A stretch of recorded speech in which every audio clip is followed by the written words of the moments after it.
Thank you, Dean. A gift for a wounded veteran made a stop here in Lincoln. A modified truck for a wounded warrior is making a cross-country tour. A New at 6 Channel 8 Eyewitness News reporter Pierce Gorlett has more on the journey. Megan and Rod, today a modified truck for a double leg amputee and Purple Heart recipient made a pit stop in Lincoln. This truck's journey started in Virginia, then worked its way down through Georgia, and now it's here in Lincoln, Nebraska. What's special about this modified Ford F-150 is that a double leg amputee like James Donaldson, who lost both of his legs because of an IED during Operation Iraqi Freedom, can still drive it.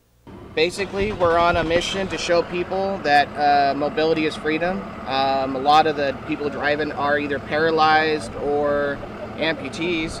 At the end of its journey, the truck will be given to a double-leg amputee and Purple Heart recipient Sergeant Justin Berdetti, who lives in Spokane, Washington. We're showing people that regardless of your injuries, that you can get out and get stuff done without having to rely on anybody else. So James's co-pilot is also a Purple Heart recipient from the Vietnam War.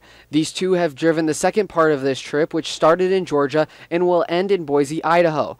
While these two seem like lifelong friends, they only actually met last week. Man, we became instant best friends. Even though there's an age gap there, his humor and my humor and jokes just never stop. Even though he's a Marine and I'm Army, it doesn't matter what branch you served in, we're all part of the same brother and sisterhoods. We really don't have to say anything to each other. We know we're all brothers.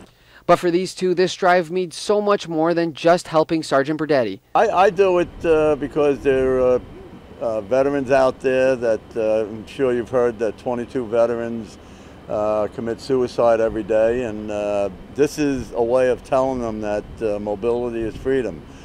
A lot of guys will stay home, dwell in their demons in their head and not want to go out and do anything, and the best way to do that is to remain active in a good, positive state of mind. So they left here a little after 11 this morning, and they're driving their way to Cheyenne, Wyoming tonight.